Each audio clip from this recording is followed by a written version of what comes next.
Yeah, so I think that there's all sorts of stuff to talk about. But, you know, our theme song still has a minute left, Joe. And so I'm going to get my cup situated. I don't have the beers today. I think I kind of did a bots and shots for today's episode. Get delivered. You see this, though, before I put us live, there's a worm in there, Joe. Wow. Yeah, mezcal. Cheers to you. Cheers to us. Cheers to Bots and Beers episode. What is it? 16. Yeah, but we have the 10th episode that is kind of lost. Oh, as far yes. as I can remember. And we will find it, Joe. We will find it. There's all sorts of stuff. I was thinking, you know, hey, we got to figure out what our seasons look like. I think we should at least close this one down, you know, season 1. Close it down, you know, before, maybe at the end of the year. But Joe, I'm going to switch us on. I know these people have been waiting. They've been waiting for us. And so I'm going to get us started, Joe. Man, we're back. I'm back in the home base. I'm back. I'm not globetrotting, I promise. Hopefully everything's sounding good and I don't sound like a fool. But I missed you, brother. I missed the thing. How have you been? Man, I am very, very good, and I missed you too. And to be honest, I know you are very, very busy with your forward presentation, but you didn't send any message since last Thursday and earlier today was yesterday actually that I thought, oh, maybe did I do something wrong? He's not talking to me. Joe, I was so unpleased. You had such a great guest last week that I was just upset with you. That's what it was. You had such a great guest. and I was upset. I couldn't deliver. But hey, thank you, and to all of those who tuned in last week or listened to the podcast, thank you so much for your patience. I promise you, season 2, Joe and I will have our shit together, and I'll even have something I can beep that out so it'll sound cool. But I appreciate it. Cheers to you too. Cheers. To another session. Bots and beers and shots today. Yeah, so I was just checking the stream. Seems that we both are soundable. Nice. But nice. the music is still there. Oh, you are right. Thank you I forgot I put it on loop. People are going to listen to our soundtrack the whole time. Yeah. Which, hey, even though I love that music, but it'll give me the whole song. Yeah, during the cool session, it's not gonna be cool. It's gonna get tired very quickly. I think we had to do. We're both going to forward, right? I think we gotta do some type of promo video. We don't have a commercial yet. We gotta do that. Yeah, definitely. Wow, speaking of forward, it's right on the corner, right? Ooh. Less than a month. Yeah. And I know you've been working hard. Yes. Your presentation. You have one presentation. Correct. And something else. What is that? I don't remember. A training session for Tech Ed Day. So it'll be an hour-long build a bot session. And I'll be working with, I was actually able to get Mukesh added. So he's on the agenda now. He's a part of the training, which means I also need to reach out and connect with him this weekend. I've been, as you mentioned, I've been so busy. I was taking the family to Disney last week, which was great. Cool. I went when I was a kid, right? But for some reason, as a grown adult, carrying your kid, it didn't have the same nostalgia or joy. It was fun. It was fun. Don't get me wrong, but man, it doesn't hit the same when you're like a kid or even a teenager. I think there's something different about it. Well, when you are young, you don't care about cues, about lines, right? You're just there for the thrill. But man, I don't know. When I go to this amusement parks, I just don't like the queues, the endless lines. I hate that. Dude, there is never a chance, right? There's never a situation where I don't go and I don't do like the fast pass, right? So if I have that, I feel like in my brain, I'm like, yes, I won't have to wait in line. But dude, I still waited in line. And there are rides that don't even have, like, how do you have a fast pass and like not everything is a fast pass? I don't I hate, and I'm glad. I think maybe last week you might have seen the Rudolph red nose I had, and this year it's finally back to normal. But yeah, queues were not my thing. But luckily, and that's another thing too. When you have a very young child, it wasn't like I was riding those 200-foot drop roller coasters either, right? So I was in the teapots with the little rocket ships. So is not word. This kind of thing. Yeah, it's the weight on top of that, right? Yeah. On my previous house, we were living close to the Canadian. People say it's the Canadian Disneyland, right? It's called Canada's Wonderland. Oh, okay, never heard of it. That's cool. Yeah, it is cool. But we had the pass for a couple of years, and my daughter and I, we kind of had a plan. Everything was planned, so we would get early. We would get there even before the gates were open. Nice. We would head to what we wanted to do first. Yep. And then stretch for a few hours and then go home. Whenever, because here in Canada it's weird. I don't know how it is in the US, but here people don't go to whatever you name it. People don't go early. They get there like close to lunchtime, and then afternoon it just packs. Yeah. Everybody goes in the afternoon. Yeah, right. So if you avoid that rush hour, you should be good. Yeah. No, that's I did the full on tourist thing. So like we were there like early, we got up and went to the park. And I tell you what though, like if the economy is like hurting really bad, you wouldn't have noticed it because it was Tuesday and the park was packed. And we were there the whole day, dude. My feet were falling off, by the end of the day. They literally were. And they've done so good with these parks now that they find the maximum way to be able to help you part with your money, right? So you get in there and, excuse me, even when the park closes, like the park has a close time, But then as soon as the park closes, right outside the park is downtown Disney. And there's all sorts of food shops and still like merchandise that's open for another 2 hours. So we're there for the whole day. My feet absolutely hated me like by the first day. And then we wanted to put so much in the trip that the first day we were at Disney, the second day we went to Universal Studios. So it was like 2 days of just standing on my feet. And like I said, Joe, I'm brutal. Oh, dude, and I'm lazy. You know, I've been working remote for too long in the home office, and so you know, my feet. The exercise I get's like walk into the fridge to grab another drink, and so like I wasn't ready. I should have been training for that. Like my son was more than happy of doing his fair share of walking than asking me to carry him. So it was a good workout too. Nice. Yeah, I'm like yourself. The only exercise that I do is when I go to the mailbox right. to grab my mail, or when I go to shopping mall with my wife and I have to walk with them for hours. Man, that's a thing. I definitely should exercise more, but I am not the kind of guy that likes exercising, going to the gym and working out. I hate that. I hate with all my energy. I don't like it at all, man. How do you do it then? Like, what's your secret? I absolutely despise working out too, but like I love pizza, right? And I love burgers, and so how do you do it? Beer. Yeah, how do you love beer? Like, how are you able to like keep such a good figure then? You always had a nice. Since I've met you, you've had a very nice frame, and it's like I can't do that unless I'm like just in the gym every day. No, that I have to give the credits to my wife, because she has a very strict diet policy here at home. So okay.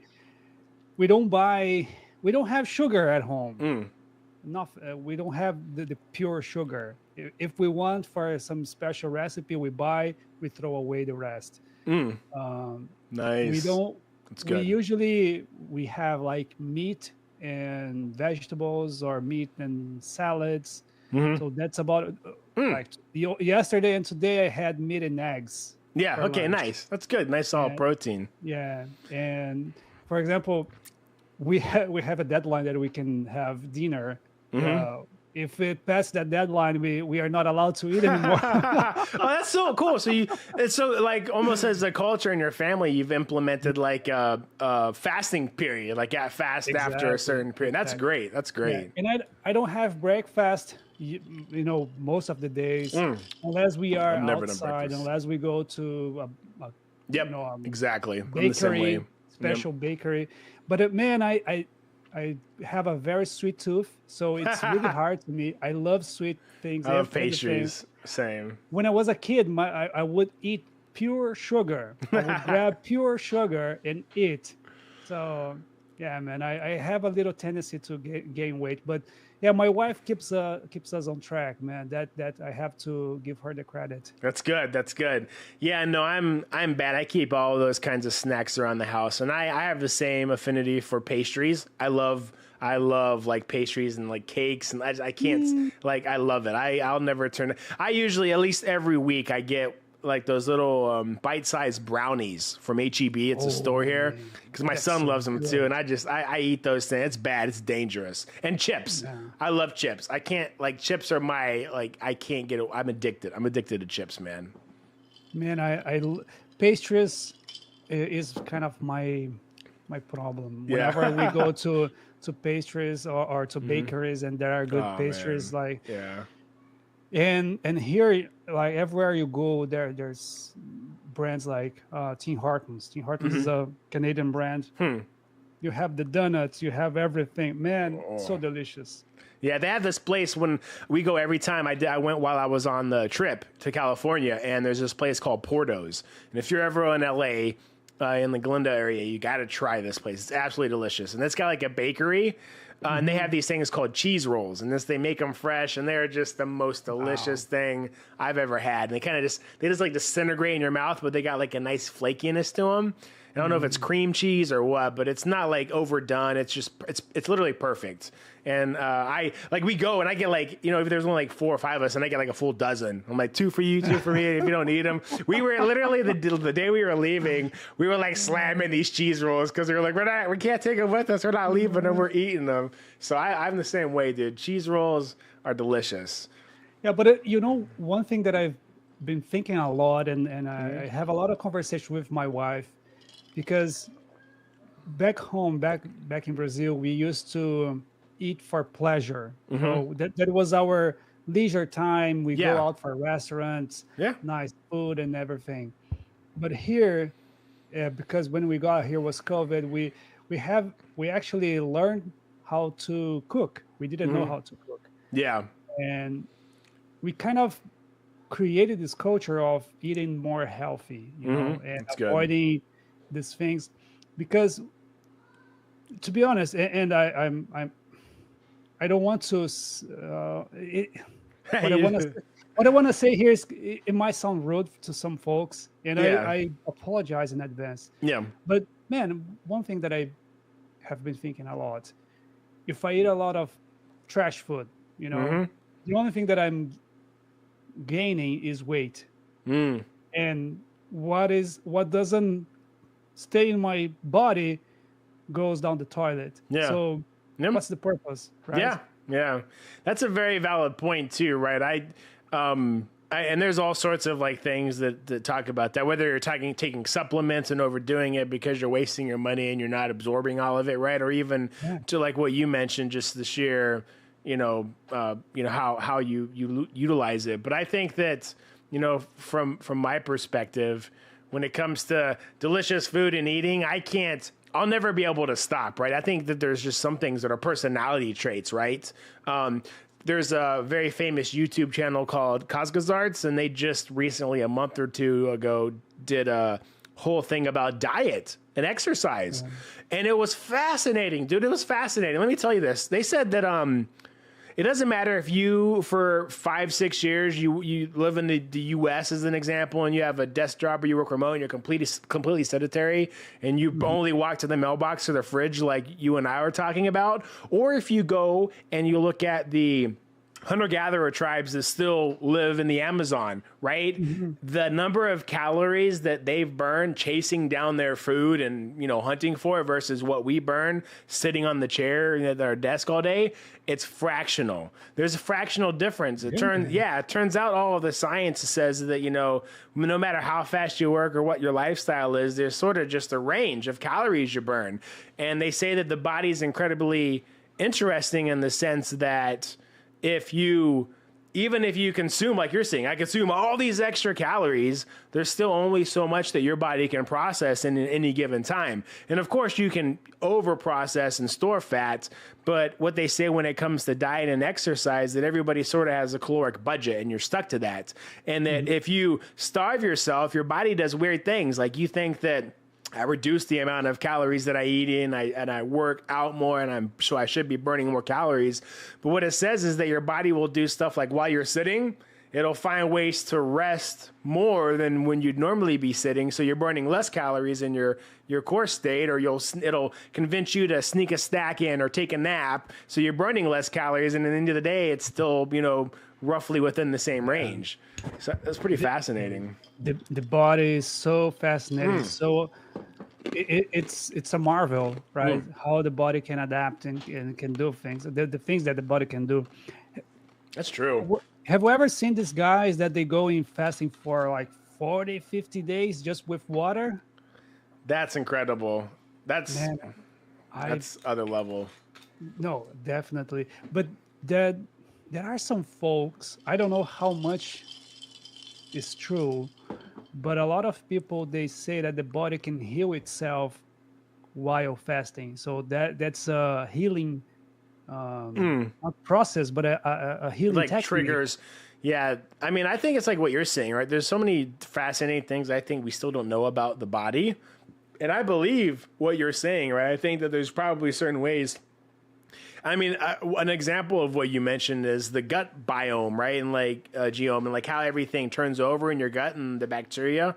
Like if you just change your diet, the entire, atmosphere within your stomach turns over into something completely new within the matter of days and weeks, right? And so when you say like, fasting can activate some sort of pathway that helps you regenerate in a manner that is quicker than usual, I firmly believe it, right? I think there's all sorts of stuff that's probably we don't even know yet that the body does like that, right? Yeah. I mean, they don't even know how we are conscious, right? There's literally nobody understands. There's not a scientific definition of what consciousness is and how it actually works and why we have it. That's another interesting topic. I was listening to a podcast, and this guy was Joe Rogan, and this guy was saying that we don't have a memory. Like it's hard to explain because I barely could understand what he was saying, right? Mm-hmm. Yeah. So, but very, shallow in speaking. He was saying that we don't have a memory. We just learn how to do things and we just repeat, but we actually don't have a. No, I'm familiar with similar topics, right? Because one of those same scenarios is we don't have free will, right? That like we think that we, like you and I We're were on the Matrix. yeah, something on that level, right? But there's science that says in a similar fashion, in a similar way that what you're speaking is like when you picked up and drank that beer just then, that was going to happen. You had no control over it because there's massive calculations going on in your brain that you don't actually manage. They're just kind of autopilot. Like you said, you've learned something. And so you're going through the habit and you're not the one consciously exerting your free will to pick up and grab the beer or hop on the podcast, right? They say that that's a theory out there that we're sort of just accumulation of our experiences or what we've learned, not our memory, right? From route, just practice and doing it. That's what we are. We're not even really control or responsible. Yeah. Well, have you ever heard about that theory that there might be some clones of ourselves in other cosmos, in other like multiverse? In other multiverses? Because this is another thing that I just heard in podcasts. Yeah. I mean, I'm addicted Going in the to rabbit hole podcasts. now. Yeah, and they were saying that there might be some copy of us, like in multiple multiverses. So Yeah. man, that's so. And I heard about that, and I can't even start to understand what they are trying to explain. No. Just the idea is just so out of like it's hard to grasp. Yeah, it seems it's just beyond fiction, almost incomprehensible. Like not, I don't quite understand. Like I'd never be able to, extrapolate or explain the science that they're talking about when they say that that's possible. But I swear to you, Joe, there are times when, I'll get out of the shower and I'll take a step onto the bathroom floor and my foot will kind of slip a little bit, but then I'll, not slip. And I swear to God, the first thing that I'll think is like, dude, there's a version of me in another universe that just slipped and broke his neck. Swear to God, and I'll think like, oh, I'll get like chills. I'm like, that wasn't me this time. It wasn't me. But I'll think that the whole thing, like the garage door, I'll get like a weird goosebumps and I'll be like, dude, something just happened to another version of me and it wasn't good. But I do wonder. I love, like if I were to do a podcast, I could do something on something like that because dude, I love the science behind that. I love just the thought of the universe on that grand scale. Yeah. But Jeremy, one thing that I want to say, if there is any version of me that is richer and is smarter than this one, I would love to see that one. Right? Bro, that's part of my joke. Well, not part of my joke. Part of my speech at Forward literally is talking about when I was younger, I used to sit on a tree trunk in the middle of the woods and give speeches, and I would have versions of myself like that, like the version that was the president or the version that was like Babe Ruth, and so I'm the same way. Whichever version of me was the music, the person that won a Grammy, like I wish I could be that one. Like they could stop by anytime. They're more than welcome to. Well, since you brought this up, when you was a kid, would you dream about your future? Would you think, oh, when I grow up, I want to be this person, that person. I want to be a doctor. I want to be a podcaster. I want to work with RPA. So have you ever had these dreams? This Oh yeah, no, absolutely. Like but I mean, I grew up in such a small town, right? It was like in the countryside. It might have been like a foreign country. There's like 900, 1,000 people that live there, and so there was nothing else to do. I would just wander around, and I would have those thoughts, and I would picture myself in a big city being an actor, you know what I'm saying? And I would play the part, I would be saying my lines and stuff, or I would be on stage and I would be giving my Grammy acceptance speech and I'd like to thank the director, and I would be playing the part, right? So I thought about that. I thought about sports, right? I really wanted to be an athlete. But I realized that there were people that were I was athletic. Don't get me wrong. I was athletic. I lettered in multiple sports, not just one. I saw some pictures of yours younger. Yeah, but I knew I wasn't going to be like a pro athlete. So I would say I had those kind of dreams and visions and stuff, even like being an astronaut. But at the end of the day, I don't think I ever even executed on it. And then the military was just, to be honest, I was in high school. And 9/11 happened. I had a track scholarship, and then 9/11 happened. I'm like a junior, and I see planes, flying to the Twin Towers, and I'm just like, hell no, that's just not right. And so I went. I was like, somebody's got to do it. They're like, sign up. And so I went and I just signed up. And so that wasn't ever like a thought. I think I'm going to join the military. I guess part of me thought I was badass or something back then. I blame it on the underdeveloped prefrontal cortex, right? When you're a teenager, your risk assessment's not very good. But how old was you on the day of 9/11? Like 17, I think, 16 you were or 17. Right on the edge to get enlisted. Mm-hmm. Yeah. I think I'm sure I'm a little bit younger than you then, because I was kind of. Not high school. I was elementary school, I believe. Mm-hmm. Was 2021, right? No, 21, right? 21. Yep. So I was 86, 96. Was 15. No, so you're about high school, like a freshman or junior high, yeah. And I remember getting home, and my parents were watching the TV. And I'm thinking, oh, this is like a movie or something, right? Right. And it was so shocking. Yeah. But for us, I was in Brazil, so it's far from me. Yeah. It's different, right? Yeah. It's off. Screw it. It's just there. It's just yeah. I don't have any friends there. I don't have. We couldn't even, imagine how U.S. was, because we have never been outside of our country.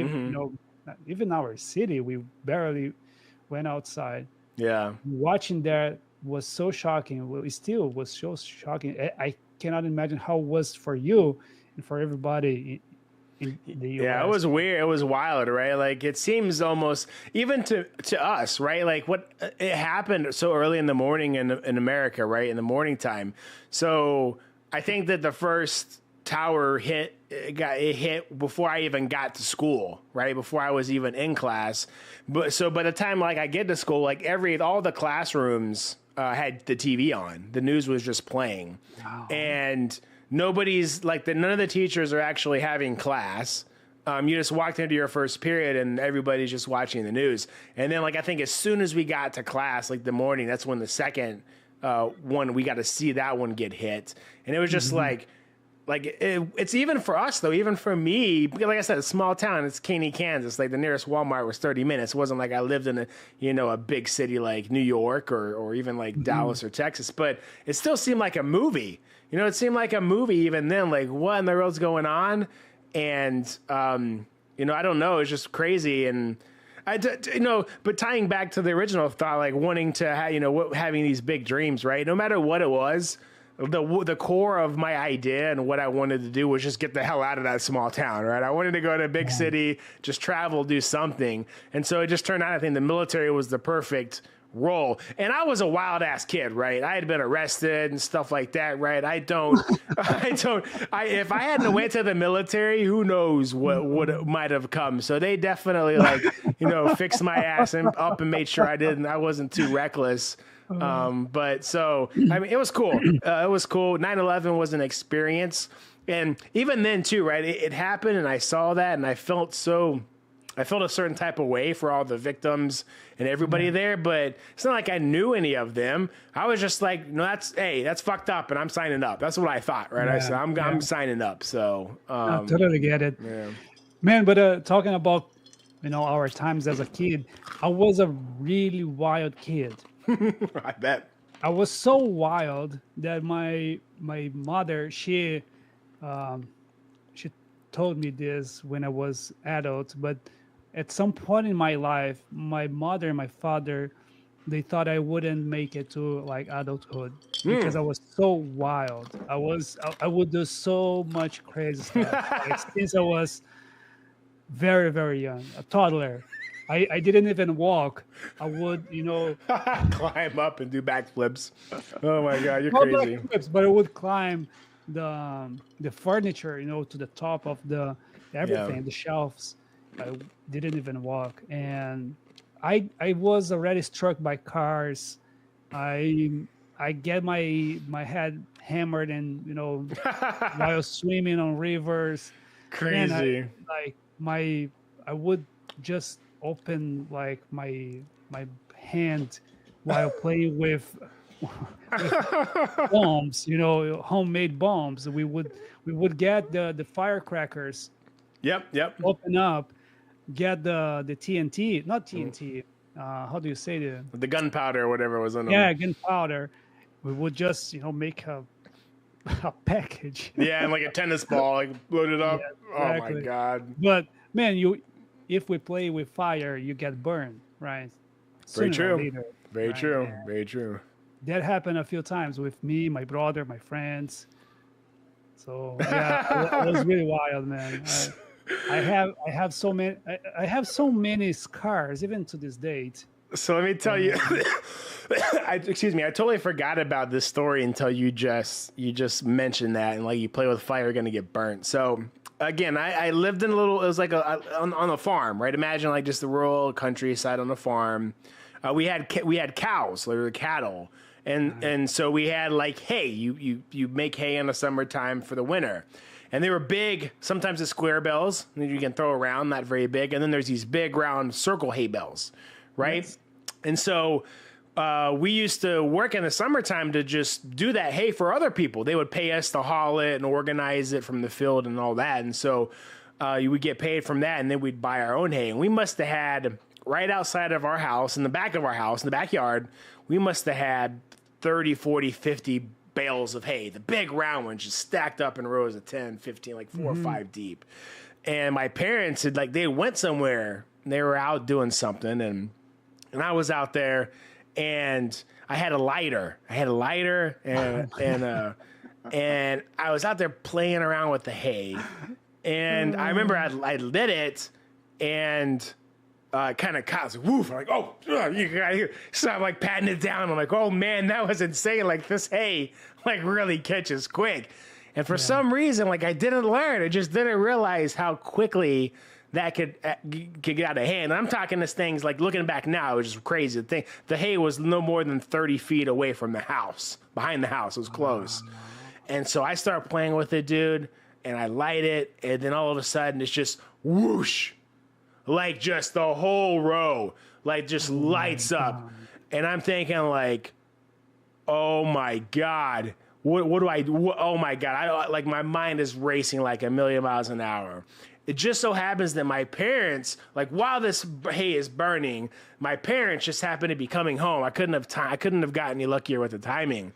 And so like I look down the road and I see them because of the angle of the house. I like look down the driveway and I see they're like, fishtail. My dad's driving the truck up, and like he doesn't say anything. He jumps out of the car, jumps into the tractor, and just starts reversing, just boom, and like, bulldozing the hay away from the house.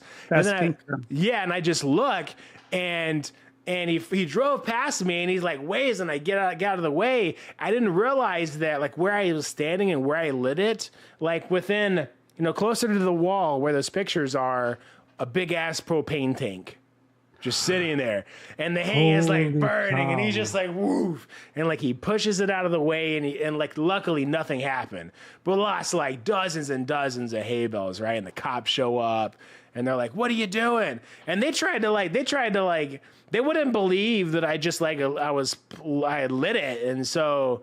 Like the only answer they would accept was like, "You were trying to like smoke a cigarette or something, weren't you?" And I was like, "Yeah, I was trying to smoke a cigarette." They couldn't believe that I was just out there having a good time, and I lit it and got caught.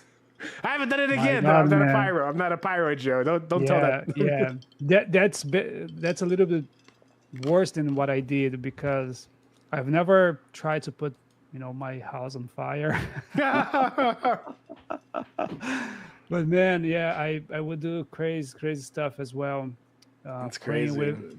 playing with homemade bombs and exploding Man. things, Oh yeah. exploding trunks, or even we can go for a few hours if we want to talk about That's those. crazy. We'll save it. I know. I can't wait because I to be honest, I'm shocked. Like you seem like you're so well kept nowadays. So there must have been an event that kind of like straightened you up, or a good relationship. But man, I would have never guessed. No, we get older, we get wiser, we get less prone to do stupid things. Right. Yeah, Right. that's a good call. So, yeah, exactly. We become fathers. When I became father, that that's was a really, definitely- game changer for me, because then I started to realize all those crazy things that I used to do. Like, if my daughter was doing that, like, I wouldn't like to see her doing it. Right? Yeah, right. That's And so I- true. And it's funny, right? Because you hear quite often people saying, "Oh, you don't know until you experience certain things." Yeah. And when I was younger, even when I was like teenager and youth, my mother and my father would say things, and I would just I don't care about it, or it's bullshit, or blah Yeah. blah blah. I would just find some excuse or Mm-hmm. to disregard what they were saying. Yeah. But when I became a father, this is pretty common to hear, but I started to see what they were actually after, right? To understand what they were saying, and to actually give them credits to raise me, right? Because Yeah, right. My daughter is not 1% what I used to be, like in terms of shenanigans, as a kid, and I am already worried with so many things. Of course, it's different times, right? That's true. Back in the That's day, true. I also grew up in a very, very small town. Yep. There was nothing to do. We would go to the river and swim just by ourselves, or go fishing, or go hunting, birds. Yeah. Hunting birds with Yeah. the how do you call that thing? Slingshot. Slingshot. Yeah. So that was what we did, right, as a kid. Mm-hmm. But today, I don't let my daughter go on the corner if I'm not seeing her, right? I don't trust not her. I trust her. Yeah. I don't trust the neighborhood. I don't trust the environment where we Yep. are right now. Yep. No, I get that, dude. Like, I'm the same way too, right? When it comes to kind of just living freely. But as soon as, I had my young son, everything just kind of sticks out to me. It's like, you could fall off that and break your neck, whatever. It's just like, I notice like everything. And so, and even like just with my wife, right? My wife, she's not like a giant by any means, right? She's, shorter than I am, and very physically fit, but not somebody that's going to overpower some, 276'5" grown man. Right. And so like anybody with, kids, today's just weird. Right. I think that society will, and that's another thing. It's going to take society a while to get over this kind of stuff. But I would rather have a camera, and people might think I'm nuts about this. I would rather have a camera on every single street corner if it prevents somebody from attacking my family or allows me to get medical services in case of emergency when I might otherwise die, or prevent a crime, right? People who don't want to have their face on camera got some shit to hide. You know, I'm not scared. I probably not maybe with the majority here, but I'm all for like having safety, having safety. And I think that just people knowing that there's a camera there just prevents a lot of stuff that might otherwise not happen or happen, prevent it from happening. Yeah, no, I hear what you're saying, and if I kind of agree. Like, if we are in public environments, like on the streets or like shopping mall, like, dude, it's public, right? Yeah, you are there. Like, you shouldn't. Yeah, it should be fine, right? Yeah. Yep, exactly. But I, well, maybe. Inside of my house, like and I even don't like the things that we have today, like our phones, like these devices, Alexa or Google Home or whatever smart device. Man, they are listening all the time. Like, if we say here, oh, I would like to buy a new phone, as soon as we open our phone, there will be an advertisement for that. Yeah. So that's different, right? That's another topic. Yeah, but I mean, that's true though. I mean, for all of the advances in technology, that is another opportunity where, bad actors can try to access or, otherwise, plan something nefarious, right? So I totally agree. And that's what you got? No, sorry, man, but that reminds me, I was listening to another podcast, and this guy was talking about the surveillance that we are in today's society, right? So, as I said, our phone is always listening to us. Everybody knows that. Everybody that is a little bit tech savvy knows that. But one thing that I thought, that when we turn off our phone, it's gone, right? They cannot listen to us. But then the guy was saying, oh, but can you remove the battery from your phone? No, we cannot. No smartphones allow you to remove the battery. So the guy was saying, so even if you turn off your phone, they are still listening. Yeah. They are still monitoring you. And I used to be worried about like devices like Alexa or Google Phone, where you talk to them and I thought, okay, they are listening to us, but man, even the phones, like if we turn off, they still keeping analyzing our data, listening to what we say and what we do. Yep. And this guy he's a professor in the US, and he's running a major study. He has a really good, not corporation, but anyway, he's running this study, and I actually got to download the report. Okay. I didn't read it yet, but I'm gonna read. And he's with the consent of the user, he's monitoring user's device to see what these big corporations like Google, Apple, Facebook, what kind of data they are sending to the devices. For example, if I search that's an interesting study. Yeah. Donald Trump, because one of the things he's saying, the ephemeral data sent to the user's device can be biased, right? Oh yeah. So Google receives money from the government, right? So Google is going to support whoever is, giving the money. So if it happens to be who is on the government right now, Google is going to send data to users to kind of change their thinking, the way of thinking. So, and he was specifically talking about the U.S. election. So, if you have your mind made that you are Trump or you are Kamala Harris, whatever, Yeah. you're not going to be bothered with that data. But if you are a person that you don't know to whom you are going to vote, this can change the course of the election, right? Yeah. So it was quite wild to, get that information. Yeah, I don't. And I have a friend who used to work for the agency, right? Like one of the intelligence groups in the United States, a big one.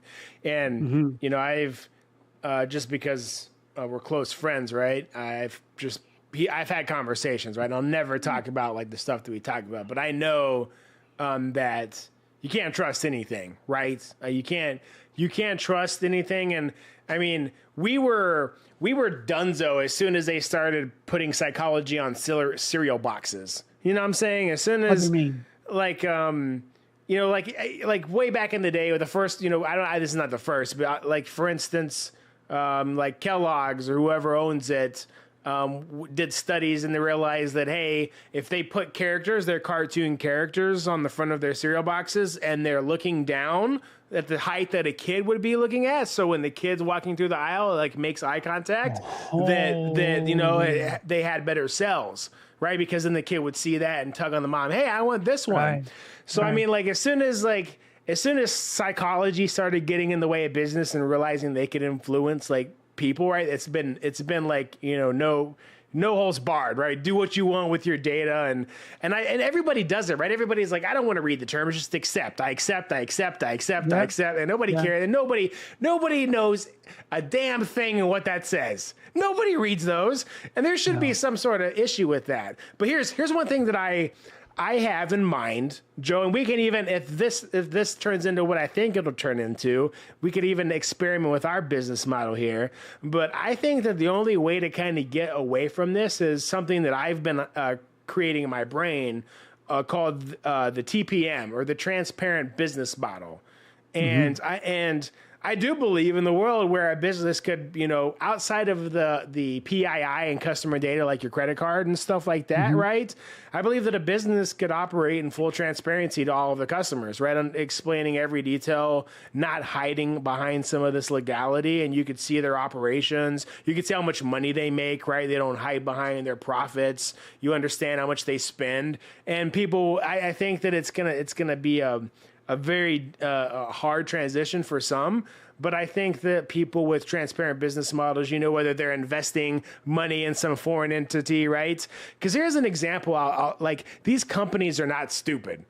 Like, how they avoid getting tracked by these concepts that you're talking about, leveraging the voice on your phone to listen to you. How Facebook will never be tied directly to getting some exposed, because they'll work with a contractor, a company with an NDA who does this stuff, and then under contract and legal information, they're not allowed to disclose who their customers are and what kind of work that they do for those customers.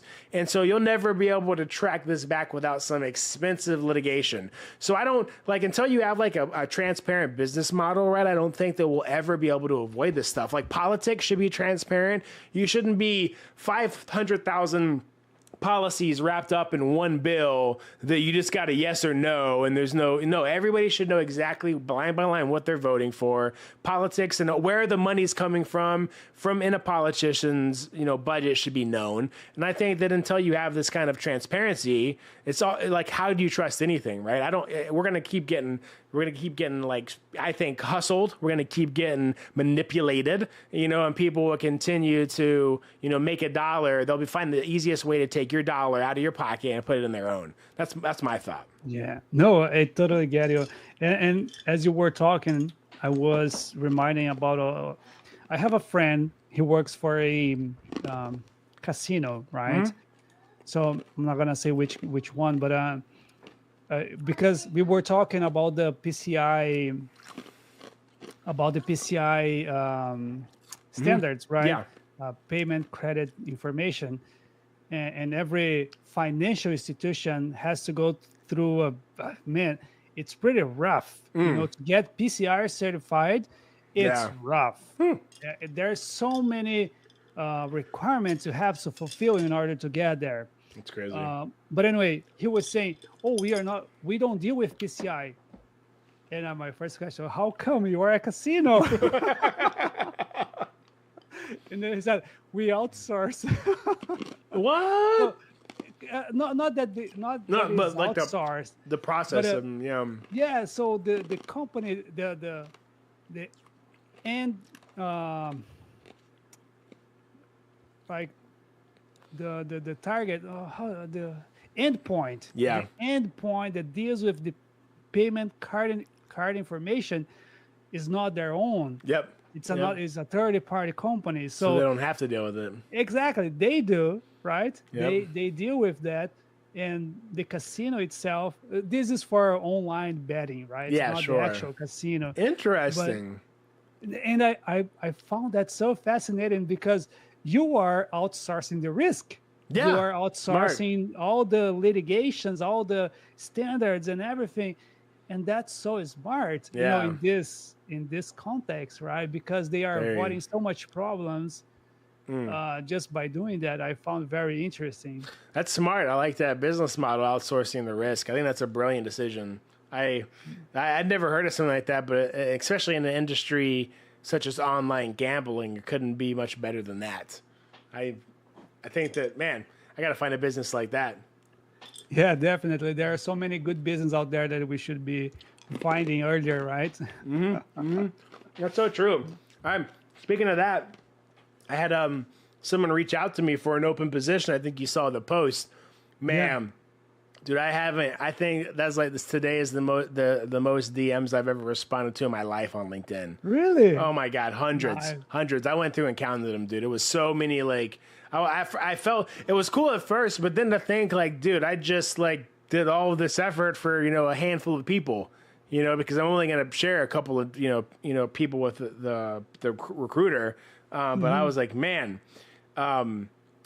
people love to be in this space and find those opportunities, right? And I can't help but want to find more and share. So, but man, that's a lot of messages. Do you think that it's a reflect of how the market is right Oh. now? Is it so competitive that hundreds of folks will apply to the same position? Yeah. So, well, the first thing is I should have been a little bit more clear, I think, because I said I said you have to be based in the U.S., not require a visa, and something like that. But I had so many people outside of, and speaking of that, I think this is going to be something that I need you to clip and save for me. So because I have a copy and paste that I do now, and this will just be much more efficient, right? But so many people reached out for outside of the U.S., said, hey, I love my shot. And I said, hey, U.S. based only. And at least once a week, somebody reaches out and asks me this question. They say, hey, if the job is remote, why can't I take it and work from India or the Philippines or Latin America, right? But what people don't understand is that in order for a business to do work or pay somebody in another country, they have to have a business license to work in that country, right? And so if our organization doesn't have a license in Canada to do business, then I can't hire a Canadian citizen, right? Otherwise, everybody would just give jobs to whoever and steal the cheapest resource they could. And then people don't understand that, right? They think just because it's a remote job that they can be given the job from anywhere. No, a country has to have a license in your country in order to hire you and pay you, and if you've worked with different companies, or if you've ever been in the entrepreneur space, you'd be familiar with this. But every week I get a question from somebody who asks me this, and doesn't understand that part of the business. But this is not 100% true. For 99.99%, that's the reality for sure. I'm seeing this, day in, day out. Yep. But I do know some folks that they have a very, very good deal. Maybe that's a good topic to bring to the show, in the future. But I do have some friends from Brazil. Yep. I don't know how they got that deal, but they work remotely from Brazil. They don't have any visa status in the US. Actually, now the ones that I know, they do have like visitor status. Sure. But they work for this company, and I think the end customer was Abercrombie Yeah. and Finch, but they didn't have any status in the US. Yes, They didn't have any correct. relationship to the company. There was a middleman, Yeah. that would get the money from Abercrombie Yes, and then correct. send it over. But they had to have, accounts in the Cayman's Island, and then the money would travel here and there. That's what you're saying. It's literally the casino there. What's happening is I've seen this, and I've had companies when I was an entrepreneur and I was in a part of consulting companies. These companies reach out to you, and it's the same thing as the casino. What I do is they'll have a company.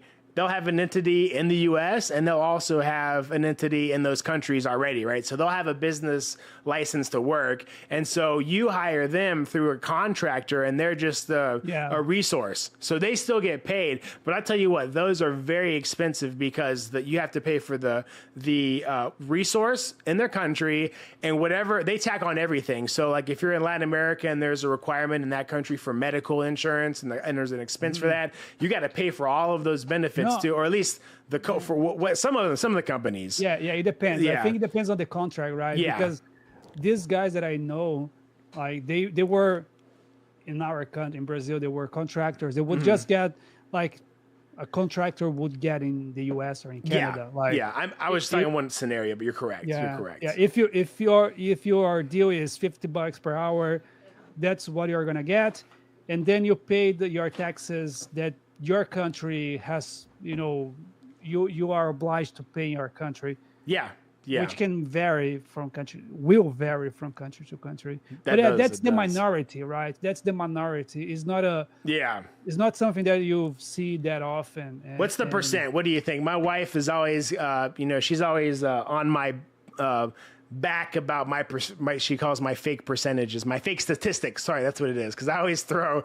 What do you think? I'm agreeing with you. I think it's incredibly 1%. I would say less than it's this. super small, right? It's like a super fraction. small. Yeah. It's something very rare to see. I actually know two. No, I have a few friends, but at the end of the day, they work for two different companies. One of the friends is Vinny, that you know. Yeah. So nice. he has, I don't know the details. He never shared the details of his deal. And I do have some other friends that work for Abercrombie. Like Vinny doesn't work for Abercrombie. But anyway. Are they listening to our phone calls? Oh, I hope so, right? It's too funny. I like when our friends they reach out. Just yesterday, I was talking to a friend of mine, and she was saying, "Oh, I am listening to one of the episodes of your podcast." Oh, that's nice. Yeah, so I awesome. like that. That's love cool, that, dude. man. We're gonna have hundreds, if not thousands, one day, Joe. I believe it. And we gotta. I think that we should. Speaking of this too, I think we should wrap up season 1 in the next couple of weeks, right? Go into planning and getting prepped. Maybe at the end of the year. Couple of weeks. Yeah, well, or a month. I don't know how long we're gonna. When I want to make sure that we don't just stop. Give me one second. 1 second. I see some camouflage outside my window. So one second. I will be right back. I'm gonna play just a quick tune. Let me open the door. Oh, yeah.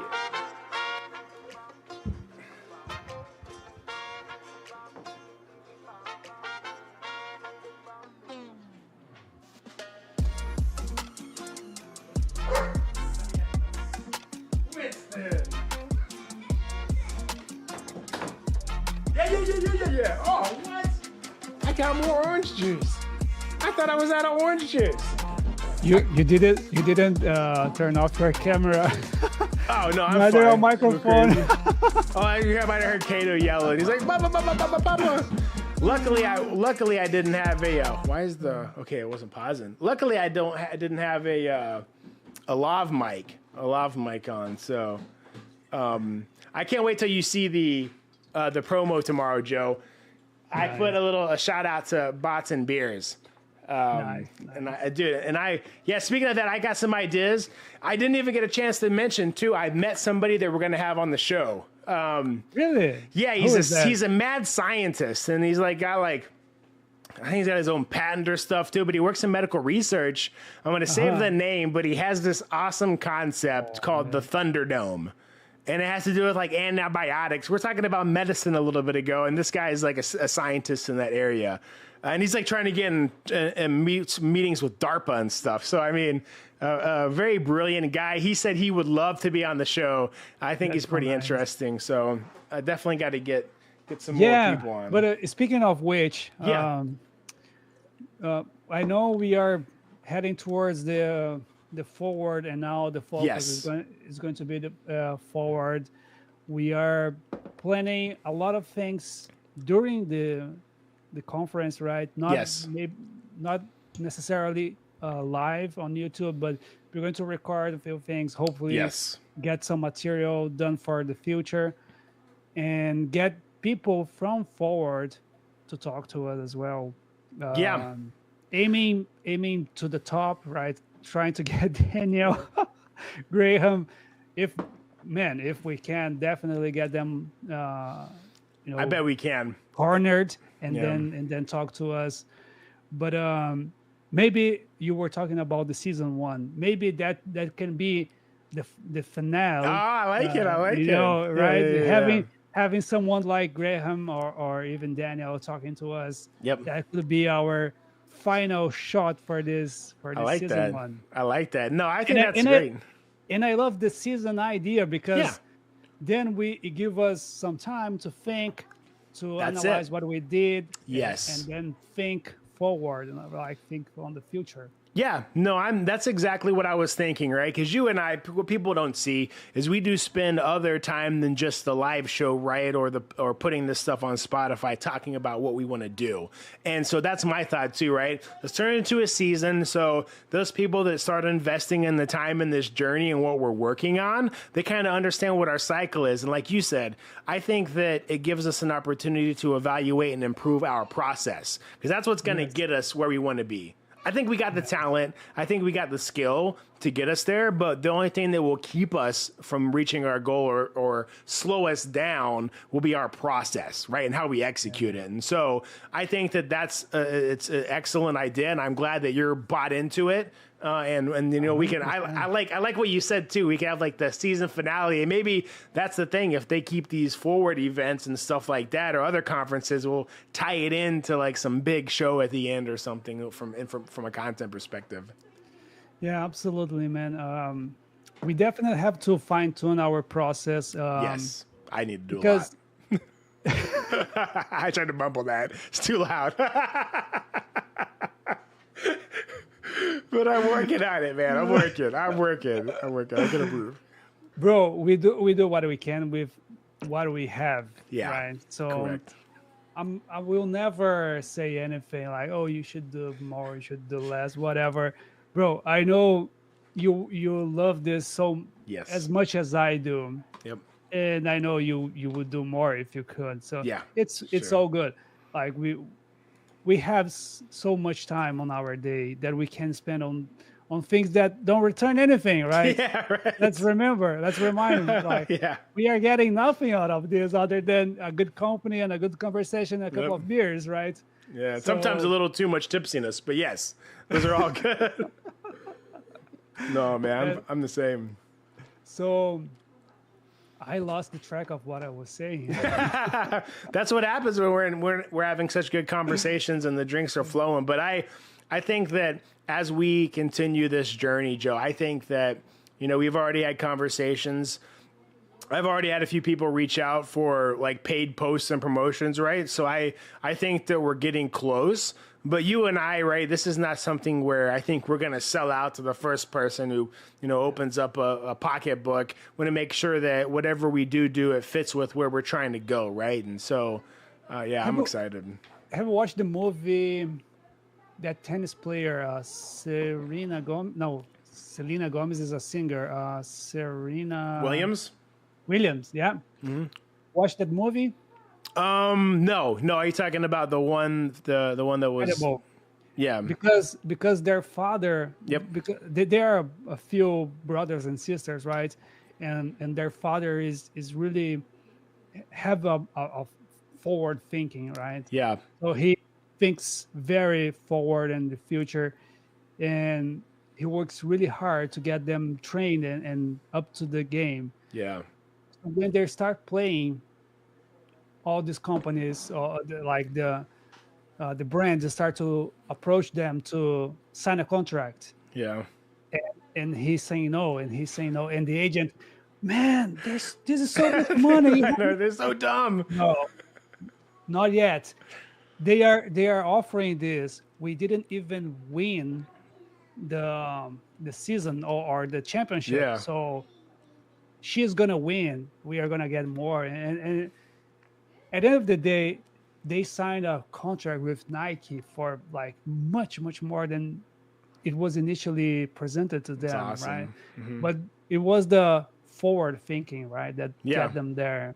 So yeah, definitely, It's awesome. I think money is not I don't have extra money right now, right? But I'm not doing this for the money, definitely not, Yeah, I right? know, right? Same. Yeah, I'd be a So- net negative if that were the case. I'd be a very bad businessman. Especially for you, right? Because you put more money than I. It's worth it, man. I love where we're headed, though, and I think that those thoughts that I didn't know that story, right? And I think that those thoughts that you bring and our interesting perspectives are gonna get us there, right? That's that nice mesh. Even though I thought that you were like a Catholic schoolboy that was doing God's work as a kid, and find out you were just as devious as I was. So maybe there is even more, right? There's even more to the story.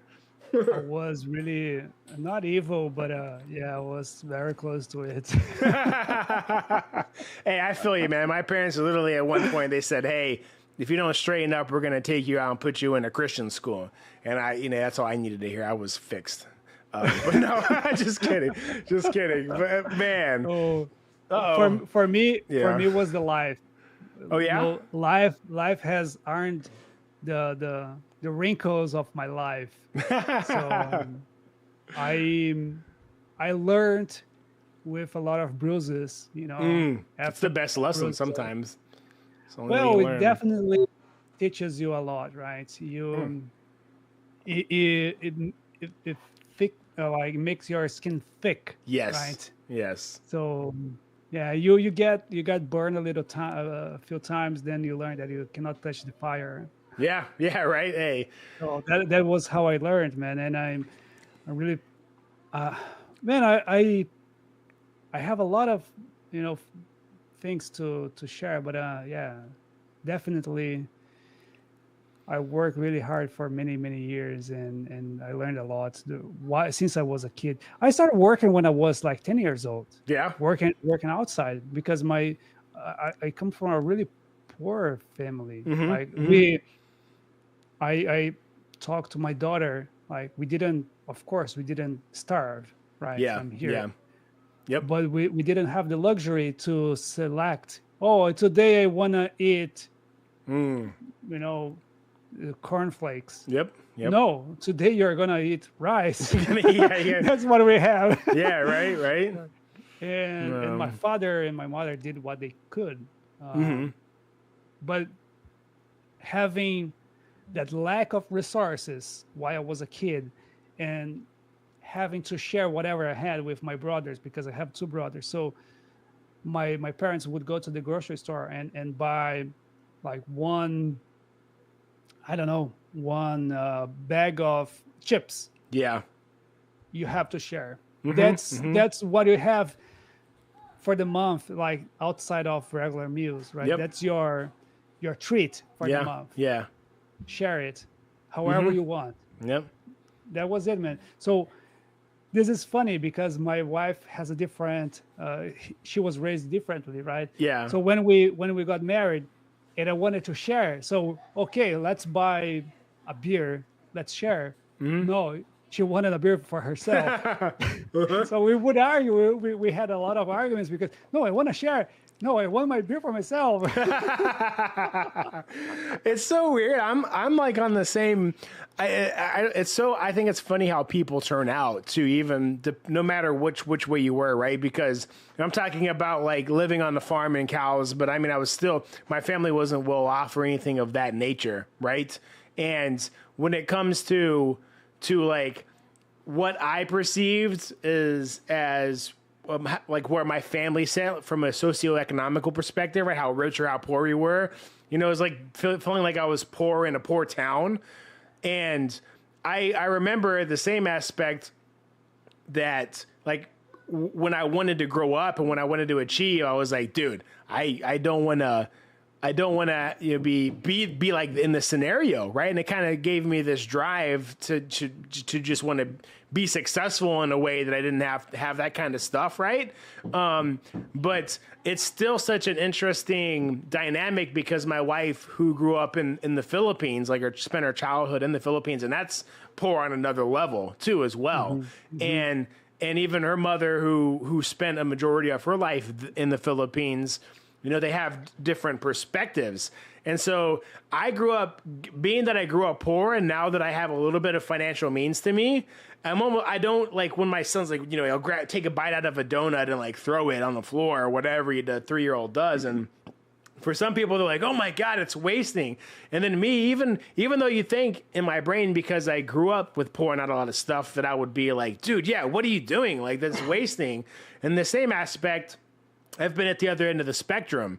And so it's just, it's to me, it's only money, right? I can't, it's only money. Like, let him have an experience, because in the same aspect, when you're a little child and you spill the only bag of chips that you got for the month, and your parents are like, what the hell? Your brother's like, exactly. It changes like how you look at things. And I didn't want for my son, I didn't want him to spill the bag of Cheetos and then get, have that perspective and that view on it. And I said, dude, it's only Cheetos, I'm like, chill, and so I think that a lot of that stuff, it does have an impact.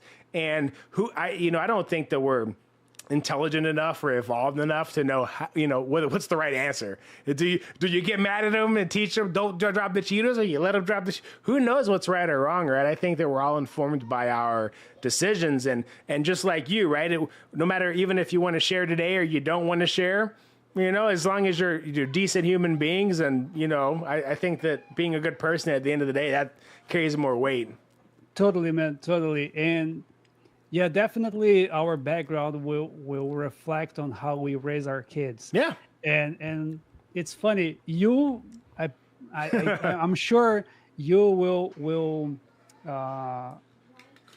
see a lot of similarities, because my wife and I, we had totally different we were raised in the different ways, right? Mm-hmm. So for me, when you were saying, oh, if my kid throws away food, like, I get mad, man. Even to this date, I get so mad, man, because, but that, it's even in my subconscious, right?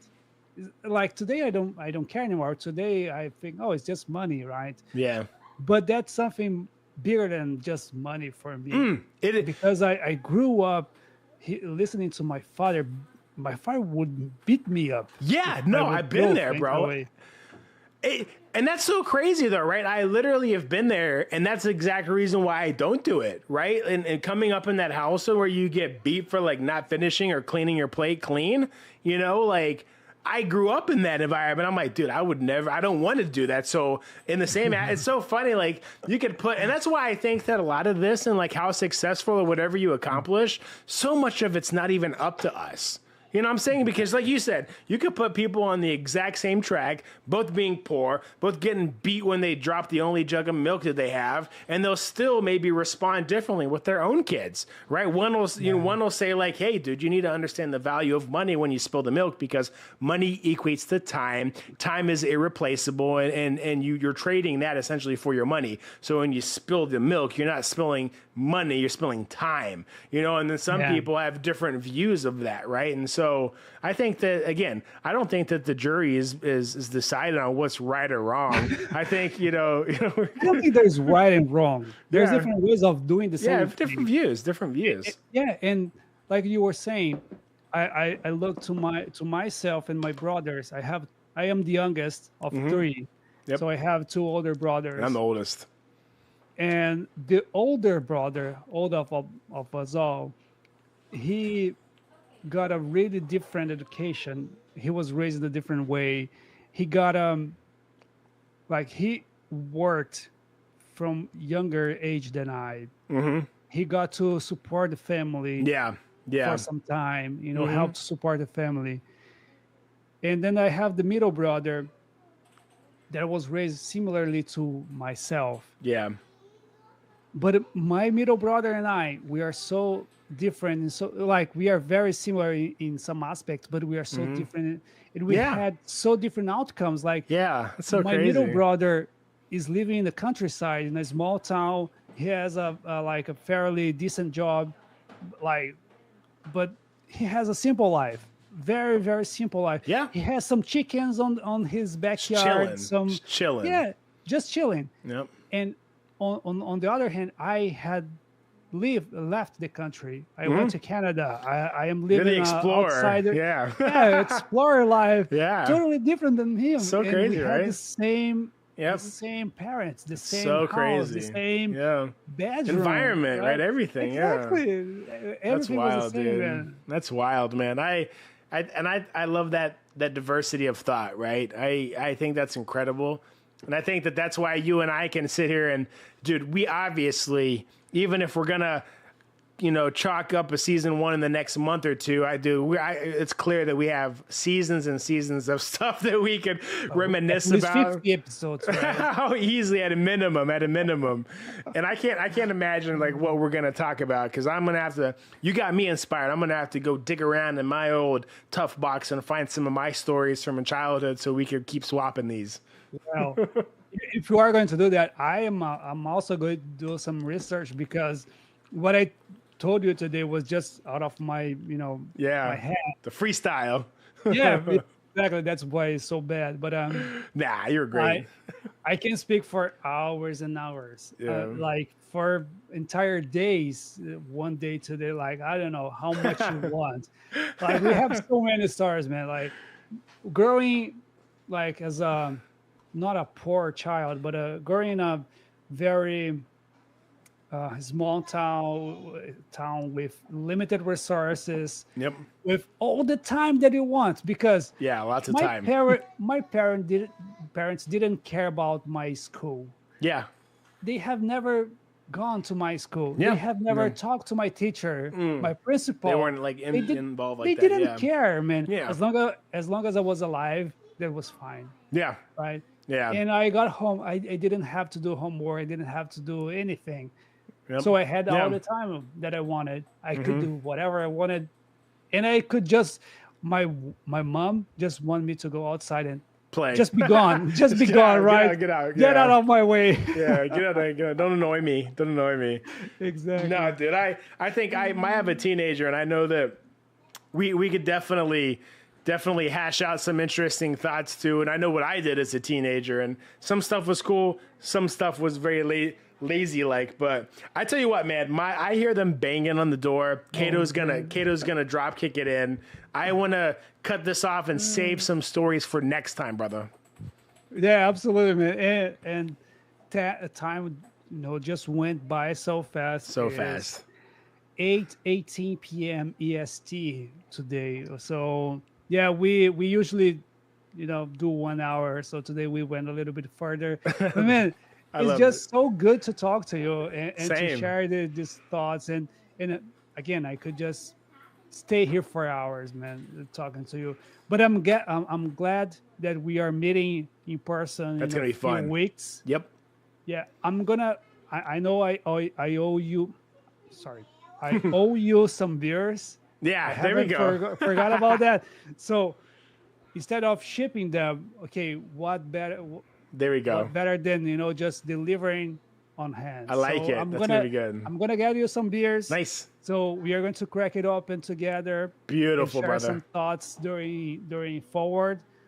And Can't wait. Man, can't wait for that. Sounds good. All right, Joe, I'm going to hit them with our outro song, even though they got it twice on the intro, maybe 2.5. Brother, it's been wonderful. It's been wonderful. Until next week, my friend. Until next week. Today was awesome, man. Thank you. I love it, man. Same. All right. For all of you tuning in, thank you if you watch live. If not, check us out on Spotify, all your major streaming stations. We will be back next week on Time Live. Love you, Joe. Love you, fans. Talk to you soon, everybody. Cheers. Cheers for the beers. Cheers for the beers.